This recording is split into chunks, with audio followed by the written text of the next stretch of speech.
विजयदशमी हिंदुओं के द्वारा मनाने वाला एक प्रमुख त्योहार है। यह त्योहार अक्टूबर के आसपास आने वाले अश्विन के चंद्र मास में आता है। बुराई के ऊपर अच्छाई की जीत की मान्यता के रूप में इस त्योहार को विजयादशमी बुलाया जाता है। बहुत दिन पहले महिषासुर नामक एक राक्षस रहता था। वह एक भैंस के रूप में पैदा हुआ था, इसीलिए उसको महिषासुर का नाम दिया था। एक शक्तिशाली राक्षस होने के नाते महिषासुर इस ब्रह्मांड के तीनों लोकों को जीतने के लिए बेताब था। अपनी इच्छा को प्राप्त करने के लिए वो ब्रह्मा जी की प्रार्थना करने लगा। जब उसकी तपस्या धूप और आंधी, भूख और प्यास के बावजूद सालों साल चलती रही, तो ब्रह्मा जी को महिषासुर के समक्ष प्रत्यक्ष प्रकट होना ही था।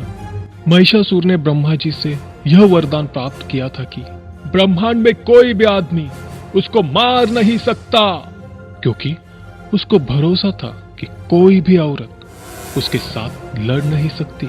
वरदान प्राप्त होने के बाद महिषासुर पूरे ब्रह्मांड पर टूट पड़ा और लोगों के ऊपर अत्याचार करने लगा। यहां तक कि ब्रह्मा, विष्णु और शिव भी उसको नियंत्रित नहीं कर पाए।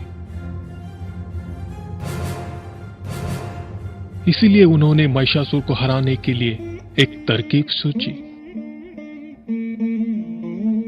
क्योंकि महिषासुर को मारने के लिए एक औरत को ही मौका था, तो उतनी शक्तिशाली औरत बनाने की कामना की। उन्होंने एक साथ अपनी ताकत जोड़कर दुर्गा देवी का आविष्कार किया। दुर्गा देवी एक या दो नहीं, बल्कि 18 हाथों से लड़ने के लिए तैयार हो गई। सब देवताओं ने अपने अपने आयुधों को दुर्गा माँ को उपहार के रूप में दिया। विष्णु ने अपने सुदर्शन चक्र को और शिव जी ने अपने त्रिशूल को भेंट दिया। इंद्र ने अपने वज्रायुध को पेश किया।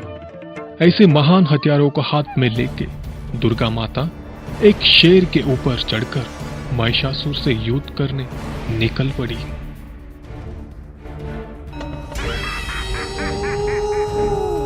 महिषासुर भी दुर्गा माता के चुनौती के लिए तैयार था।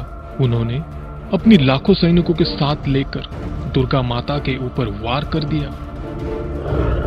वो खुद शेर, हाथी और भैंस का रूप लेकर दुर्गा माता से लड़ा,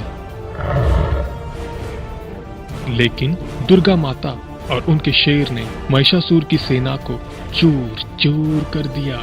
9 दिनों तक चली इस भीषण लड़ाई के बाद अंत में दुर्गा मां ने महिषासुर का वध कर दिया।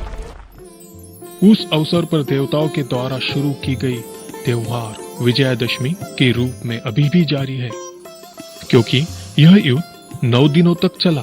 विजयादशमी का त्योहार का समय को नवरात्रि के नाम से बुलाया जाता है, और जैसे कि 10वें दिन पर विजय प्राप्त हुआ, इसको दशहरा के नाम से पुकारा जाता है।